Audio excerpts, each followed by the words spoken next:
अगर हमें अपने आप को शक्तिशाली बनाना है, अपने संस्कारों का परिवर्तन करना है। शक्तिशाली स्थिति का आधार है संस्कारों का परिवर्तन।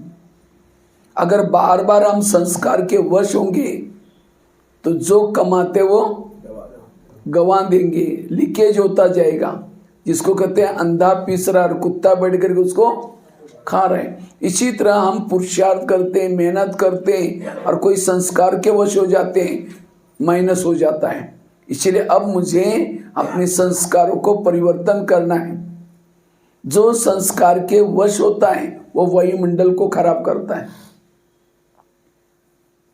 आज बाबा ने एक संस्कार बताया, अभिमान का संस्कार, अहंकार का संस्कार।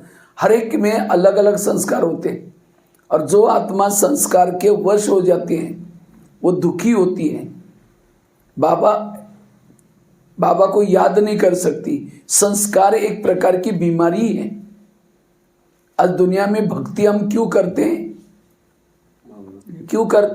भक्ति करते हैं संस्कार के ऊपर जीत प्राप्त करने के लिए, विकार पर जीत प्राप्त करने के लिए। क्योंकि मनुष्य के जीवन का दुख और अशांति का कारण क्या है? ये संस्कार, विकार। लेकिन आजकल भक्ति का ढांचा बदल गया। आजकल क्यों करते हैं? मेरे बच्चों को नौकरी लग जाए, गाड़ी मिल जाए, घर बड़ा हो जाए, संस्कार की तरफ तो देखते नहीं। और जब तक संस्कार नहीं बदलेंगे, गाड़ी नहीं मिलेगी, वो तो अपने आप मिल जाएगी। अगर संस्कार बदलो तो सतयुग में कितनी गाड़ियाँ, कितना सुख, सब कुछ मिल जाएगा। इसलिए पहले संस्कार को बदलो, योग्य बनो, सब कुछ मिल जाएगा, स्वर्ग मिल जाएगा। इसलिए हमें संस्कार को परिवर्तन। बच्चे स्कूल में क्यों पढ़ते हैं? पास होने के लिए।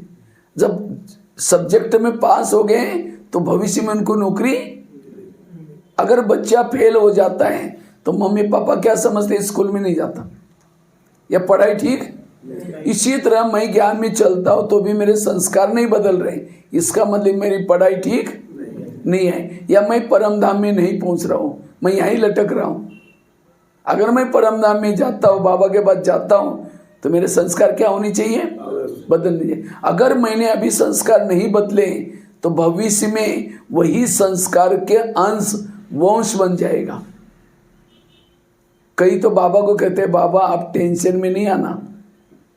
मुरली में कई बार बच्चे रुरान करते हैं बाबा से, बाबा आप टेंशन में नहीं आना, जब विनाश नजदीक आएगा ना, हमको वैराग आएगा दुनिया को देख करके, हमारे अपने आप संस्कार बदल जाएंगे। बाबा कहते हैं नहीं बच्चे, बहुत काल का अभ्यास चाहिए, क्योंकि अंतिम समय माया और विकारों का फोर्स बढ़ेगा। क्योंकि अंतिम समय आत्माएं शरीर छोड़ेगी, परम धाम में नहीं जाएगी, बीच में अंतराल में भटकती रहेंगी। सब आत्माएं शरीर छोड़ेगी, फिर बाद में परम धाम का मूल वतन का गेट खुलेगा। फिर शिव बाबा पहले जाएगा, ब्रह्मा सरस्वती जाएगी, अष्टरत्न जाएंगे, उसके बाद 16,108 जाएंगे, उसके बाद धीरे और जाएंगे देवी देवता कुल के, उसके बाद दूसरे धर्म के जाएंगे नंबर 1। और समझो विनाश हो रहे हैं और आत्माएं ऊपर अंतराल में भटक रहे हैं, और उन आत्माओं को विकार में जाना है, उनको संकल्प काम विकार के चल रहे हैं। अब उनको शरीर तो ही नहीं, तो कहाँ जाएंगे? जिनके अंदर काम विकार के अंश हैं, जिनका शरीर है, उनके अंदर प्रवेश करेगा। और एक एक में 4-4, 5-5 आत्माएं प्रवेश करेगी।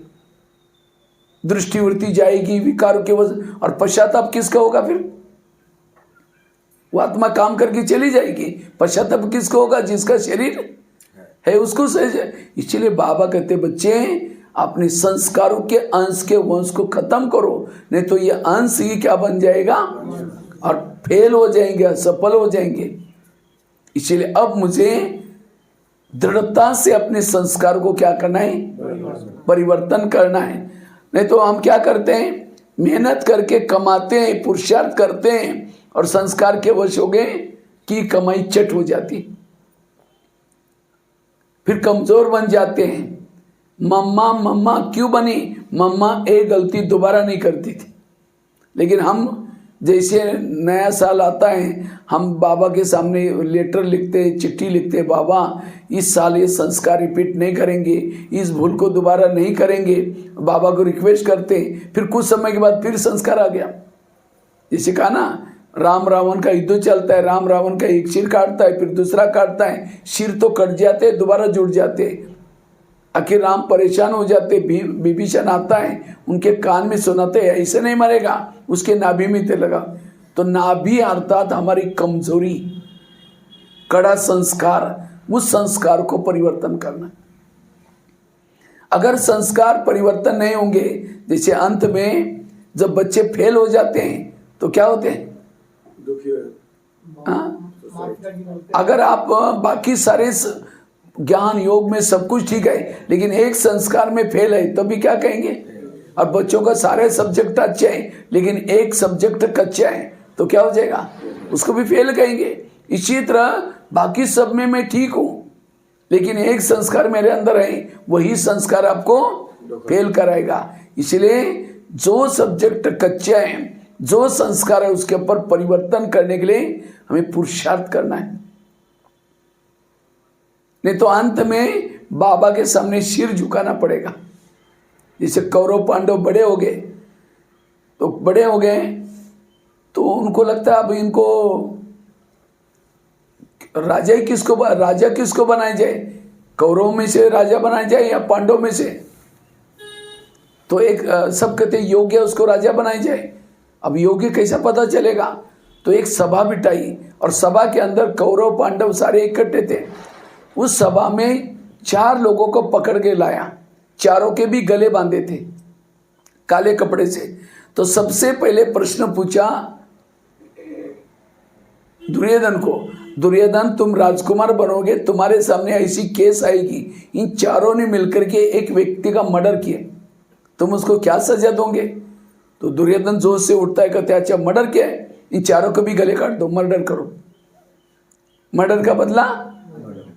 अच्छा कहा बैठो। यही क्वेश्चन किसको पूछा, युधिष्ठिर को। अगर तुम राजकुमार बनोगे, तुम्हारे सामने ऐसी कोई केस आएगी, इन चारों ने मिलकर के एक व्यक्ति को मर्डर किया, तुम उसको क्या सजा सुनाओगे। तो युधिष्ठिर गंभीर हो गया, फिर कहता है इनकी मैं वर्ण पूछना चाहता हूँ, जाति पूछना चाहता हूँ। तो शकुनी मामा उठ करके कहता है जाति से का मतलब है, उनको लगता है मेरे भांजे ने जो बोला वो सही है। तो सब कहते नहीं, पूछा है तो कुछ मर्म होगा।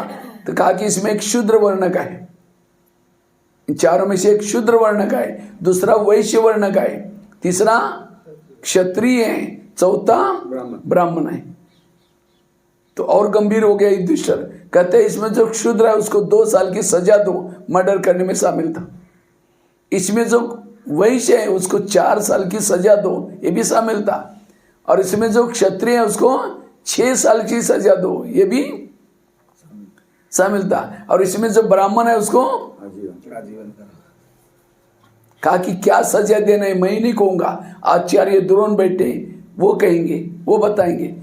माना ब्राह्मण है तो भी शूद्र बन करके गलतियां की माफ हो सकते, वैश्य में की माफ, लेकिन ब्राह्मण बन करके, क्योंकि हमारी प्राप्ति भी कितने हैं, एक कर्म अच्छा करते 1000 गुना में प्राप्ति होते हैं, उतना ही एक गलत काम करते 1000 गुना हमारा माइनस भी जाता है। इसलिए ब्राह्मण बन करके अब हमें गलतियां नहीं करनी। नहीं तो कई कहते हैं ना, हम जब शुरू में आए थे ना हमारा योग ज्ञान अच्छा था, लेकिन अब पता नहीं क्या हो गया, क्या हो गया। जब आए थे सारा बोझ बाबा ने उतार दिया, लेकिन जैसे ज्ञान में चलने गए तो संस्कार के वश होना शुरू किया, एक का 1000 गुना बढ़ना शुरू किया। इसलिए ब्राह्मण बनकर के गलतियां नहीं करनी है, संस्कारों को परिवर्तन करो। जिसे दिखाते हैं पांडवों की विजय होगी, पांडव विजय होने के बाद सभी पांडव कहाँ जाते हैं, पहाड़ी पर जाते हैं। क्या नाम था पहाड़ी का, मेरू पर्वत। 5 पांडव, द्रौपदी, कुत्ता जब जा रहे थे, लेकिन कहते वो पहाड़ी सीधी थी, उस पहाड़ी पर वही चढ़ सकता तो जो सत्य ईमानदार है। तो 5 पांडव, द्रौपदी, कुत्ता जब जा रहे थे तो चलते चलते रास्ते में द्रौपदी गिर गई। जब द्रौपदी गिर गई, भीम की अचानक नजर पीछे गई, देखा रही द्रौपदी तो आई नहीं, तो सभी पांडवों को वापिस बुलाया, कहा कि द्रौपदी कहाँ है। तो पीछे पीछे गए, जहां से आ रहे थे तो देखा एक जगह पर द्रौपदी गिर गई थी कमजोर होकर के। तो भीम उसकी बहुत महिमा करता है, ये कितनी अच्छी स्त्री थी, हमारे साथ में रही, जंगल में रही, त्याग किया स्नेह, तपस्या किया, बहुत महिमा करता है। कौन? भीम। युधिष्ठिर सुनते रहता है, युधिष्ठिर ने कहा इसने सब कुछ छोड़ा, त्याग किया, तपस्या किया, लेकिन एक बात नहीं छोड़ी। कौन सी? उसका सबके साथ प्यार था, लेकिन एक अर्जुन के साथ एक्स्ट्रा लगाव था। सब कुछ छोड़ा, लगाव नहीं छोड़ा, इसलिए वो गिर गई। तो ये सब भी कहानियां शास्त्रों में लिखी है, संगम युग की याद कर रहे हैं। आज हमारी भी विजय होगी, हमें भी पहाड़ी पर जाना होगा। पहाड़ी मतलब माउंट आबू वाली नहीं, पहाड़ी अर्थात परम धाम। लेकिन इस पहाड़ी पर वही चढ़ सकता है जो सत्य ईमानदार है। अगर हम मेरा किसी से लगा हुआ झुका हुआ गिर जाएंगे, इसलिए अपने संस्कार को बदलो। अगर मेरा किसी से लगाव झुका हुआ गिर जाएंगे। इतना ही नहीं, आगे चला नकुल गिर गया, आगे गया सहदेव गिर गया, आगे गया भीम गिर गया, आगे गया अर्जुन भी गिर गया, और केवल कुत्ता और युधिष्ठिर स्वर्ग में गए। ये सारी जो यादगार है संगम युग की यादगार है। हमारी भी विजय होगी, विजय होने बाद हम पहाड़ी पर परम धाम जाएंगे। लेकिन मेरे अंदर कोई अभिमान है। सहदेव क्यों गिर गया? सहयोग करने का अभिमान था।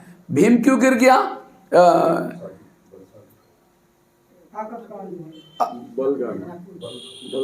भीम क्यों गिर गया? बुद्धि का अभिमान था, बल का अभिमान था। नकुल क्यों गिर गया? बुद्धि का अभिमान था। अर्जुन क्यों गिर गया? तीर चलाने का अभिमान था। और केवल युधिष्ठिर और कुत्ता स्वर्ग में गए।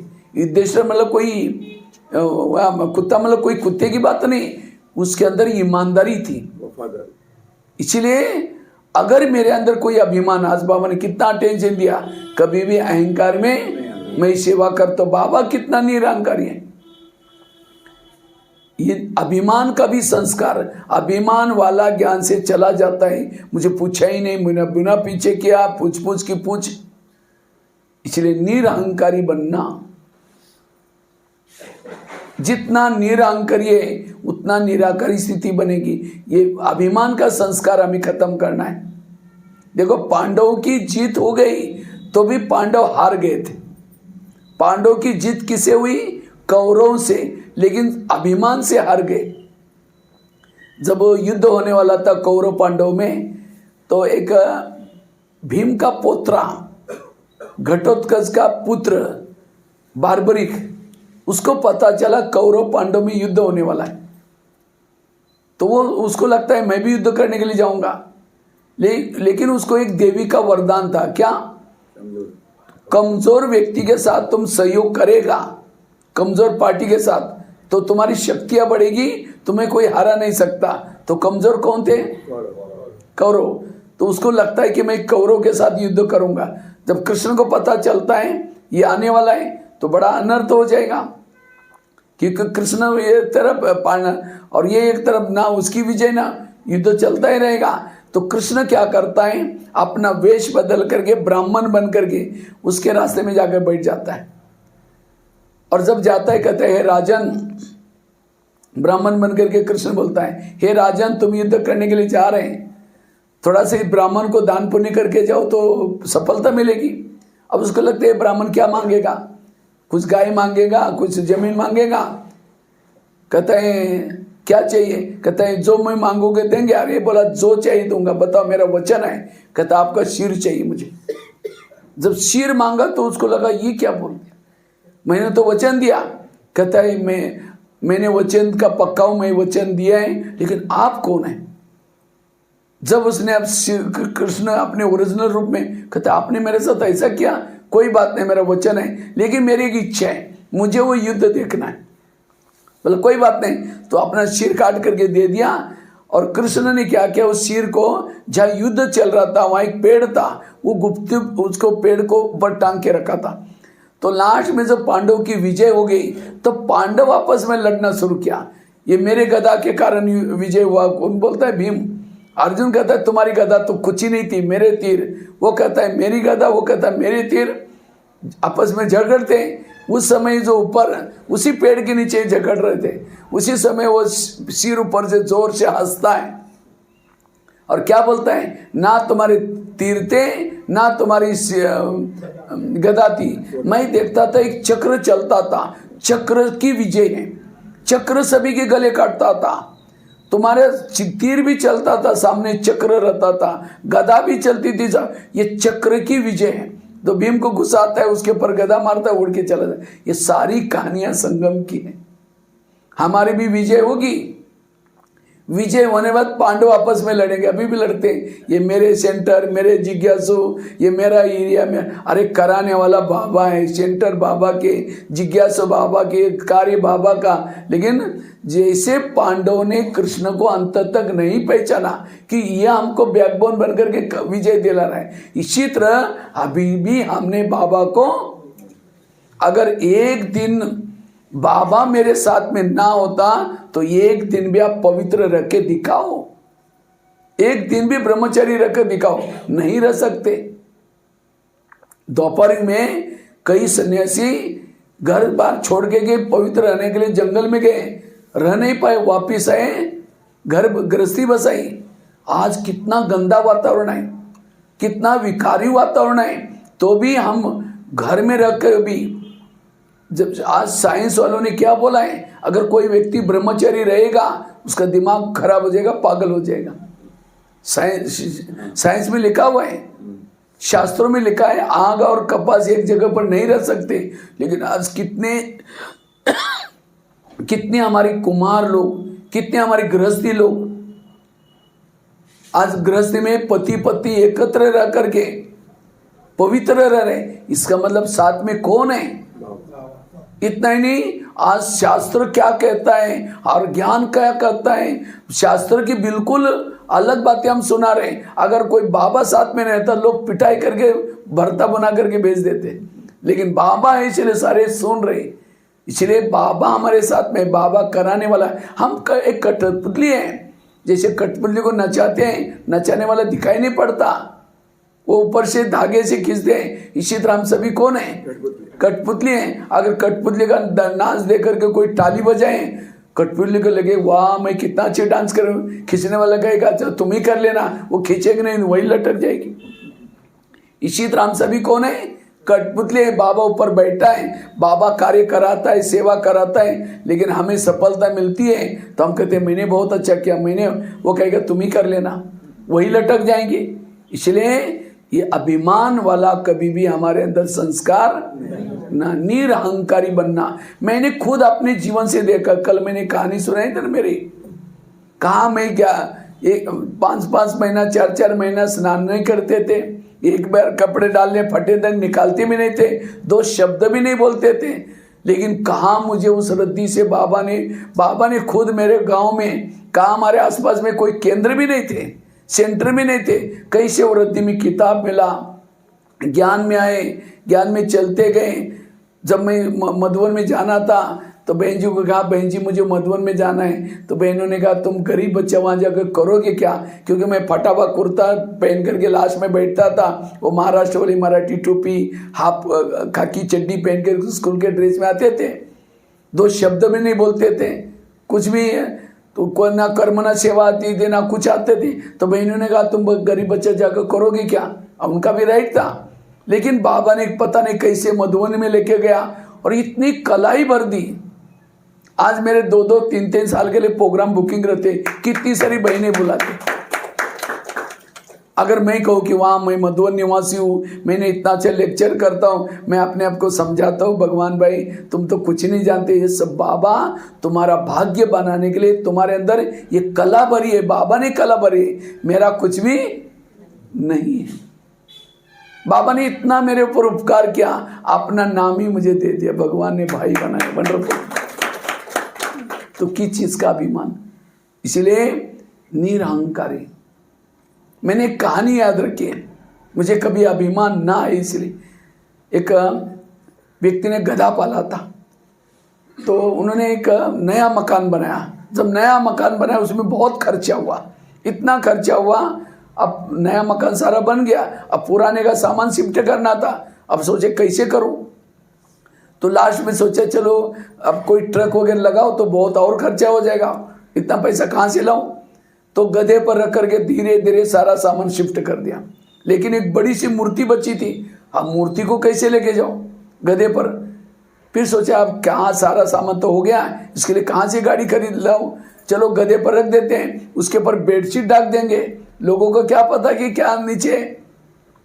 तो बेडशीट मूर्ति के ऊपर डाल दिया, गधे पर रख दिया। जैसा गधा चलता है तो बेडशीट थोड़ा हट गया, तो मूर्ति का सिर दिखना शुरू किया। जैसा सिर दिखता है, लोग चलते फिरते जो आ रहे थे मूर्ति को देखते नमस्ते करना शुरू किया।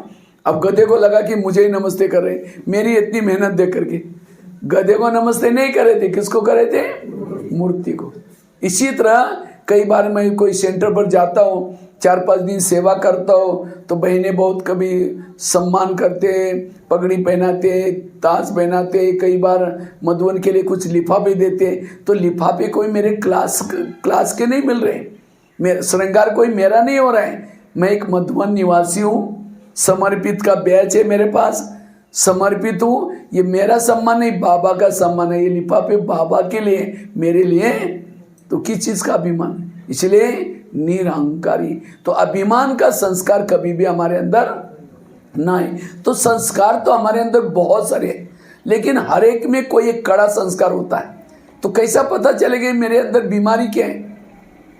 आप अपने जीवन के 8 साल तक जाओ, 8 साल से लेकर के ज्ञान में चलने तक आपके जीवन में कौन सा संस्कार था, कौन से संस्कार के वश होकर के भूले की थी। अपना काउंसलिंग करो, उसके बाद ज्ञान में चले, समझ मिली कि राइट विकार क्या है, काम क्रोध क्या है, विकार सारा पता चला।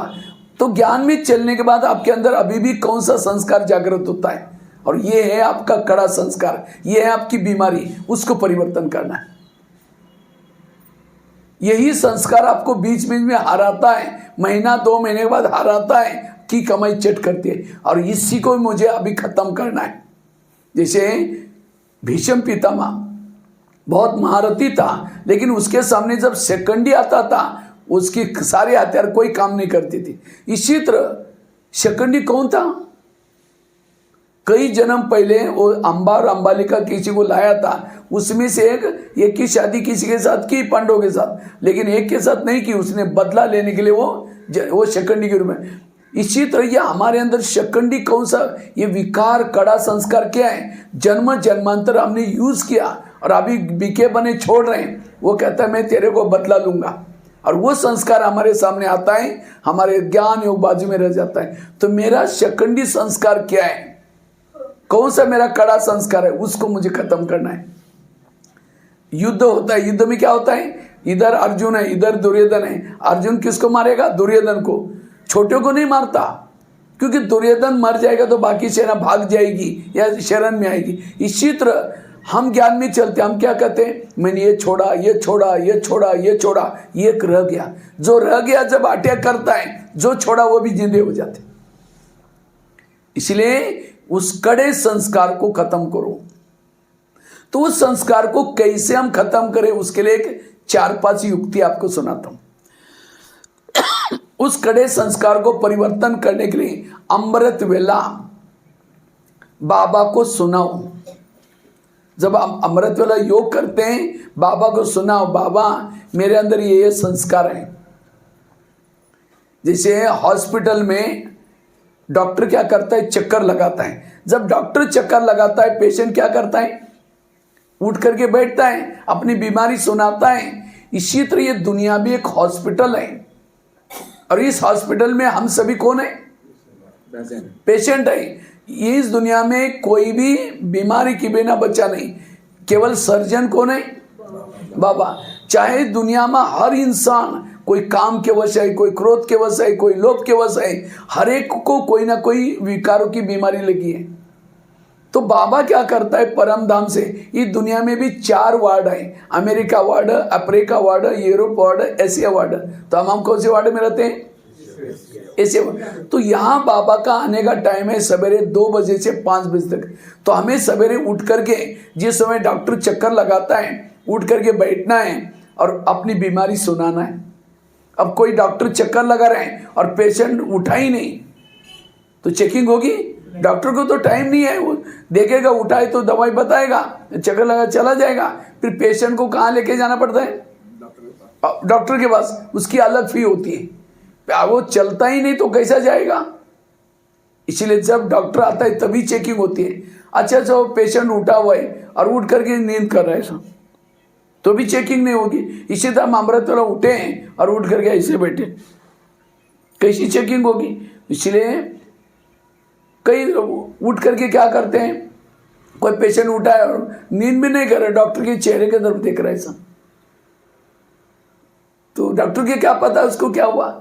इसलिए अमृत वाला जब बाबा चक्कर लगाता है, जैसे वो पेशेंट कहता है डॉक्टर जी मैंने कल दवाई खाई, 2 बार उल्टी हुआ, अच्छा और क्या हुआ क्या हुआ, सारा निकलता है। फिर जाकर के ऑफिस में नर्स के द्वारा या खुद आकर के कंपाउंडर के द्वारा दवाई दे देता है। इसी तरह हमें भी क्या करना है, बाबा मैं कल अमृत वाला भी उठा, मुरली भी सुनी, भोजन भी शुद्ध खाया, तो भी ये संस्कार आया, ये विकार आया, जो कुछ होता है बाबा को सुनाओ। तो बाबा को सुनाने से अमृत वाला बाबा क्या करेगा, मधुबन से कोई कंपाउंडर भेज देगा या कोई ना कोई बहन भाई को भेज देगा और उसी टॉपिक के ऊपर क्लास चलेगी जो आपकी बीमारी, या मुरली के माध्यम से बीमारी की दवाई मिलेगी, टचिंग के द्वारा। इसलिए बाबा को संस्कार के बारे में सुनाओ। कई बार मुरली में आता है, बच्चे सर्जन से बीमारी को कभी छिपाना नहीं है, छिपाएंगे तो ओम शांति हो जाएंगे। तो ये भी एक युक्ति है। दूसरी युक्ति है, मुरलियों की स्टडी करो।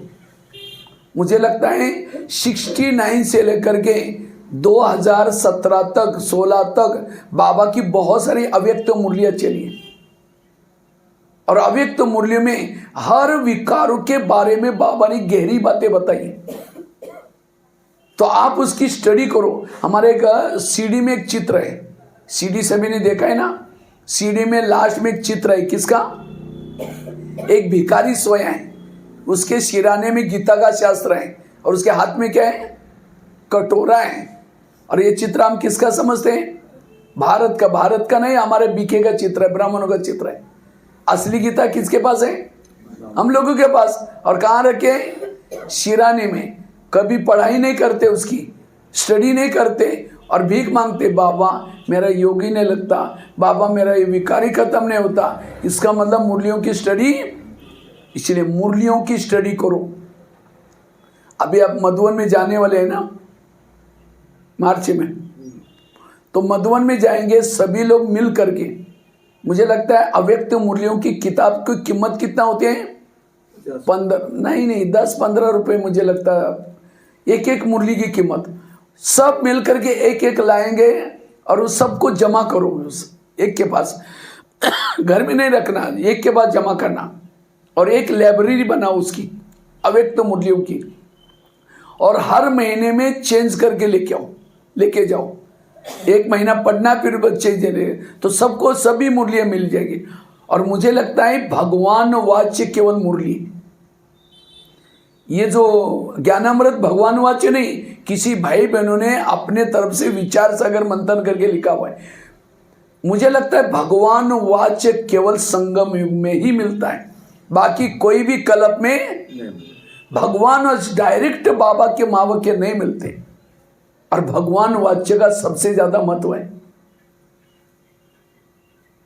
उससे परिवर्तन होगा।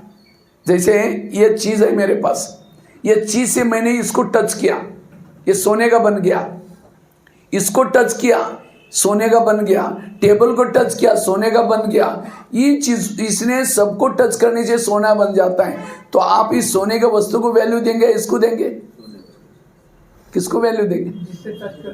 इसी को वैल्यू देंगे। इसी तरह आज मुरली सुन करके शिवानी बहन बनी, मुरली सुन करके दादिया बनी, मुरली सुन करके महारती बने, तो हम महत्व किसको दे रहे? उसको दे रहे, मुरलियों को कम देते। इसलिए मैं रियली आपको बता रहा हूं, मुरलियों की स्टडी करो, मुरलियों के ऊपर प्रभावित हो जाओ, लेकिन हम मुरलियों की स्टडी नहीं करते, इसीलिए प्रॉब्लम। और मुझे लगता है हर टॉपिक के ऊपर मुरली चलिए, आपका अंदर क्या संस्कार है उसी पॉइंट को कैच करो, वही टॉपिक के मुरलिया पर पढ़ो। जैसे डिस्पेंसरी में जाते हैं, दवाई कौन सी मांगते हैं? जो सिर दर्द है कहेंगे सिर दर्द की दवाई दे दो। अब सिर दर्द लेकर गए, कहेंगे डिस्पेंसरी में जो भी टैबलेट एक एक दे दो मुझे, अब खा लो, क्या हो जाएगा? उल्टा परिणाम। इसी तरह ये मुरली भी डिस्पेंसरी है, इसके अंदर काम, क्रोध, लोभ, मोह, हर विकारों की टैबलेट है। आपको वही टैबलेट लेने जो आपकी बीमारी। ये है मुरली सुनने का तरीका। इसलिए मैंने कल भी बताया था, मुरली सुनने से पहले आधा घंटे का योग करना, लेकिन आज मैं देखा 2, 3, 4 ही आए थे, कोई आए ही नहीं थे। क्योंकि जब तक आप आधा घंटा योग नहीं करेंगे, अपनी टैबलेट्स को इसमें से कैच नहीं कर पाएंगे। उसके लिए एकाग्रता चाहिए, एकदम एकाग्र होकर के मुरली को कैच करने के। इसलिए क्लास के पहले जो योग करता है वो उसको पता चलता है मेरे लिए आज क्या टैबलेट है। इसलिए मुरलियों की स्टडी करना, उसे संस्कार बदलेगा। तीसरी बात है, अगर उस संस्कार को परिवर्तन करना है, जो भी बाबा ने निमित्त आत्माओं को रखा हुआ है उनको अपनी बातों को सुनाओ। बहन जी या भाई जी, मेरे अंदर ये संस्कार है, नहीं बदल रहे, उनसे भी वो अनुभव भी है, उनके आपको युक्ति है। कईयों को क्या लगता है, अगर बहन जी को मैं सुनाऊंगा तो बहन जी मुझे उस नजरों से देखेगी, इसीलिए संस्कार के वश भी हो गए। बहनी पूछते कैसे चल रहे, भाई बहन जी बहुत अच्छे चल रहे हैं। वो संस्कार के वश हो रहे, विकारों के वश हो रहे। अच्छा, छिपाएंगे तो छिपाते छिपाते एक दिन ओम शांति हो जाएंगे, वो बीमारी बढ़ जाएगी। अब किसी को फोड़ा होता है तो छिपा कर घूमते, सबको कहते मुझे फोड़ा हुआ है। और भारत में तो जितने लोग उतने डॉक्टर हैं, तो वो बीमारी नहीं छिपाती। ये संस्कार की बीमारी क्यों छिपाए? अगर अपना नाम बताने की शर्म आती है, किसी और का नाम बताओ। किसी ने मुझे संस्कार के बारे में पूछा था, मुझे जवाब देने नहीं आया, मैं क्या बताऊं? है आपका, ये भी एक युक्ति है। चौथी युक्ति है, पहली कौन सी बताई? अमृत वाला बाबा को सुनाना। दूसरी मुरलियों की स्टडी। तीसरी निमित्त आत्मा को सुनाना। चौथी बात है, उस संस्कार का भोजन नहीं दो। वो संस्कार एक्टिविटी में कब आता है? जब उसको भोजन मिल जाता है। समझो कोई व्यक्ति क्रोधी है बुजुर्ग, लेकिन गुस्सा बहुत करता है। उस क्रोधी को अगर भोजन नहीं खिलाएंगे, वो भले भोजन खा रहे हैं लेकिन पनीर, रबड़ी, मलाई, ताकत वाली चीजें नहीं खिलाएंगे, तो खटिया पर बैठ करके मैं वहां करके मारूंगा, ये करूंगा, क्योंकि खाना ही ठीक नहीं खाया। अगर वह अच्छी खाना खाएगा तो क्या करेगा? इसी तरह आज हमारे अंदर काम विकार है। ये काम विकार जागृत कब होता है? उसको हम उस संस्कार का भोजन देते। समझो नेट में कोई गलत चीजें देखेंगे, फैशन करेंगे, अश्लील कोई साहित्य पढ़ेंगे, मोबाइल में कोई फिल्म देखेंगे, ऐसे ऐसे गीत सुनेंगे, वो संस्कार के लिए क्या दे रहे आप? और उससे वो संस्कार एक्टिविटी में आता है। फिर कहते हैं ये संस्कार आज क्यों आया? क्योंकि आपने उसको भोजन दिया। जो बातें देखने से, सुनने से आपके संस्कार जागृत होते हैं, उसका भोजन नहीं तुम, तब वो संस्कार क्या हो जाएगा? धीरे धीरे परिवर्तन हो जाएगा। इसलिए संस्कार का भोजन, बाबा ने कितनी नियम मर्यादा बनाई थी, लेकिन माया भी अपने अपडेट कर रहे हैं। माया कहते अच्छा तुम्हारे बाबा ने तो कहा फिल्म नहीं देखना, कोई बात नहीं, तुम बैच पहन करके थिएटर पर आओगे तो लोग कहेंगे अरे ओम शांति वाला यहाँ कैसा आया? कोई बात नहीं, थिएटर में आने की जरूरत नहीं, मैं खुद ही तुम्हारी जेब में आती हूँ। आज हर एक का जेब सिनेमा थिएटर बना हुआ है। थोड़ा सा उसको कहीं से भोजन मिल गया, संस्कार जागृत हो जाएंगे। इसलिए सावधान इस मोबाइल से। ये मोबाइल चक्रव्यूह है, 8 बजे तक उससे दूर रहो। अमृत वाला अच्छी करो, क्लास के पहले आकर के योग करो, मुरली सुनो, फिर मोबाइल को यूज करो, तब वो आपको लपेटेगा नहीं। इसलिए भोजन नहीं देना। 5वीं बात है, अगर उस संस्कार को परिवर्तन करना है, बिजी रहो। जितना बिजी रहेंगे संस्कार बदल जाएगा। कभी फ्री है सेंटर पर आओ, बाबा के कमरे में बैठो, इतना बड़ा भवन है, वहां सेवा करो, थोड़ा झाड़ू पोछा करो, जितना बिजी रहेंगे, आपके पास पड़ोसी कब आती है? जब आप फ्री हैं, आएगी, आवाज लगाएगी, आप कुछ रेस्पॉन्स नहीं किया वापिस जाएगी, फिर आवाज लगाएगी, फिर जाएगी, फिर अगर फ्री है, अरे मैं 4 बार आई, पता नहीं तुम क्या मस्ती शुरू करेगी। इसी तरह माया भी हमारी कौन है? मासी है, पड़ोसनी है, थोड़ा भी फ्री है, इसलिए हमेशा बिजी रहो, कभी भी फुर्सत नहीं रखना है। मन से भी बिजी रहो, तन से भी बिजी रहो, तब संस्कार बदलेगा। और संस्कार परिवर्तन नहीं होते, संस्कार मर्ज और इमर्ज होते। जैसे बिल्ली नहीं है, चूहे अंदर बिल में घुस जाते, जैसे बिल्ली आई चूहे अंदर, बिल्ली चली गई चूहे बाहर आ जाते। इसी तरह जिस दिन हम हमारा अमृत वाला अच्छा है, स्थिति अच्छी है, संस्कार दब गए, जैसे स्थिति बिगड़े वापिस आए, परिवर्तन हो तो कहां से आएंगे? सत्युग में भी हमारे काम के संस्कार क्रोध के होते हैं, लेकिन वो दबे हुए रहते हैं, क्योंकि उस समय हमारी स्थिति पावरफुल है। इसलिए संस्कार, तो इसलिए संस्कार को मर्ज रखो। इसके लिए पढ़ाई कभी मिस नहीं करनी, मर्यादा कभी छोड़नी नहीं है। छठी बात है, अगर संस्कार को मर्ज रूप में रखना है, ये मर्ज होने नहीं देना, उसके लिए आत्म अभिमानी स्थिति की तपस्या। जितनी आत्म अभिमानी स्थिति में रहेंगे, संस्कार मर्ज रहेंगे, क्योंकि जहां लाइट है वहां भूत नहीं रहता। भूत कहां रहता है? अंधकार में। इसलिए आत्म अभिमान बनने का पुरुषार्थ करेंगे, वो संस्कार मर्ज रहेंगे। सातवीं बात है, अगर संस्कार को मर्ज रखना है तो क्या करो? ईश्वरीय नियम और मर्यादा में पक्के रहो, कभी भी ईश्वरीय नियम मर्यादा का उल्लंघन नहीं करना। बाबा कहता है माया मेरी बेटी है और तुम मेरे कौन हो? बाबा कहता है माया मेरी बेटी है और तुम मेरे कौन हो? बच्चे हो। तो माया और आपका रिश्ता क्या हो गया? भाई बहन। कभी कभी बहन भाई को थप्पड़ मारते, कब मारते? जब वो बाप का कहना। इसी तरह माया भी आपको थप्पड़ कब मारते हैं? जब आप बाबा के नियम को तोड़ देते हैं। अमृत वाला नहीं उठेंगे, थप्पड़ मारेगी, मुरली मिस करेंगे, थप्पड़ मारेगी। इसलिए माया बहन को, माया हमारा खराब करने के लिए नहीं आती, जब बाबा के नियम को तोड़ते थप्पड़ मारते हैं। इसलिए माया के सामने प्रतिज्ञा करो, सॉरी माया बहन, मैं कभी भी नियम को नहीं तोड़ूंगा। तो माया तो खुश हो जाते, वहां मेरा भैया कितने अच्छी कमाई कर रहे हैं। इसलिए कभी भी ईश्वरीय नियम मर्यादा का नहीं तोड़ना। ईश्वरीय नियम प्रमाण चलो, संस्कार बदल जाएगा, मर्ज रहेगा। आठवीं युक्ति है, अगर संस्कार को मर्ज रूप में रखना है, सोमानों के अभ्यास करो। जितना सोमान में रहेंगे वो संस्कार दब जाएगा। लेकिन सोमान भी, समझो आपको क्रोध आए और कहेंगे मैं मास्टर सर्वशक्तिवान हूं, और ही क्रोध आएगा। क्रोध के सोमान अलग है, जैसे हर बीमारी की टेबलेट अलग है, हर विकारों के सोमान अलग है। आपका क्या बीमारी है वैसी सोमान को यूज करो, संस्कार बदल जाएगा।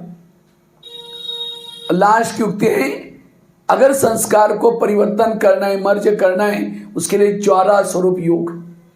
जितना ज्वाला स्वरूप योग में रहेंगे उतना वो संस्कार, क्योंकि योग से हमें सुख मिलता है। जैसे किसने जिलेबी खाई, उसको मुरमुरा दो, फीका लगेगा। इसी तरह जिन्होंने ज्वाला स्वरूप योग का अनुभव किया, संस्कार परिवर्तन हो जाएंगे, मर्ज हो जाएंगे। जैसे चूल्हे का अंदर लकड़ियां डाली, आग बुझ गई, तो आग भड़काने के लिए क्या करते हैं? लकड़ियों को हिलाते हैं। लकड़ियों को हिलाएंगे तो आग पकड़ आएगी। इसी तरह हमारे बुद्धि में बाबा ने जो ज्ञान की लकड़ियां डाली है अनेक, उस लकड़ियों को हिलाओ, विचार सागर मंथन करो, तब हमारी योग ज्वाला स्वरूप स्थिति बनेगी। जब ज्वाला स्वरूप स्थिति योग बनेगी तब जाकर के संस्कार, क्योंकि आत्मा को सुख चाहिए। जब योग से सुख देंगे, संस्कार अपने तरफ आकर्षित नहीं करेंगे। जैसे कोई जिलेबी खाता है, उसको मुरमुरा फीका लगता है, इसी तरह जिन्होंने योग के द्वारा अतीन्द्रिय सुख का अनुभव किया, ये संस्कार फीके लगेंगे। इसलिए संस्कारों को परिवर्तन करने के लिए, मर्ज रखने के लिए हमें सदा योग का अभ्यास करना है, योग युक्त रहना है। और वो योग भी ज्वाला स्वरूप योग चाहिए। जितनी पवित्रता है, जैसे घी अगर डालो उसके अंदर आग के ऊपर, तो आग क्या होते हैं? इसी तरह घी मतलब हमारे अंदर पवित्रता। जितनी हमारी पवित्रता अच्छी है, उतना हमारी ज्वाला स्वरूप स्थिति बनेगी। और तब जाकर के हमारे संस्कार, इसलिए अब हमें संस्कारों को परिवर्तन करना है, बार बार रिपीट होने नहीं देना। तो ये है हमारा तीव्र पुरुषार्थ, इससे हमारी अवस्था शक्तिशाली बनेगी, हम एवर रेडी बनेंगे। और उसके लिए 8-10 बातें बताई। पहली बात बताई अमृतोला बाबा को सुनाना। दूसरी बात कौन सी सुनाई? मुरलियों से स्टडी करना, जिस प्रकार के संस्कार है उसी प्रकार के टॉपिक्स को पढ़ना और उसी युक्तियों को अपनाना। तीसरी बताई जो निमित्त आत्माएं, निमित्त बाबा ने जिनको रखा है उनको भी आप पूछ करके उनसे युक्तियां लेना। चौथी बताई वो संस्कार का भोजन नहीं देना। पांचवी बताई सदा बिजी रहना। छठी बताई आत्माभिमानी स्थिति की तपस्या, आत्माभिमानी स्थिति में रहना। सातवीं बताई ईश्वरीय नियम और मर्यादा में पक्के रहना, भीषम प्रतिज्ञा करना। अंत तक जब तक इस शरीर में तब तक हमें नियम को नहीं तोड़ना। इसलिए हमारे इस विद्यालय को हॉलीडे कभी, क्योंकि 5000 साल के बाद एक बार ही हमारा स्कूल खुलता है, इसलिए कोई छुट्टी करना नहीं तो इन्हें अब थक गए, बहुत मुरली सुनी, माया जी की कमाई चट कर देगी। और 8वीं युक्ति कौन सी बताई? सोमानों के अभ्यास। और 9वीं युक्ति ज्वाला स्वरूप योग। और ये 9-10 बातें भी याद रखेंगे तब आपकी स्थिति क्या, आपके संस्कार क्या हो जाएंगे? परिवर्तन होंगे, मर्ज हो जाएंगे। इसलिए संस्कारों को हमें बदलना। अगर संस्कार जितने बदलेंगे, नहीं तो युद्ध करते करते कहाँ जाएंगे? त्रेता युग में। इस संस्कार के ऊपर परिवर्तन करना है, हमें विकार पर डांस करना है, तब जाकर के सत्युग में जाएंगे। ठीक है। ओम शांति।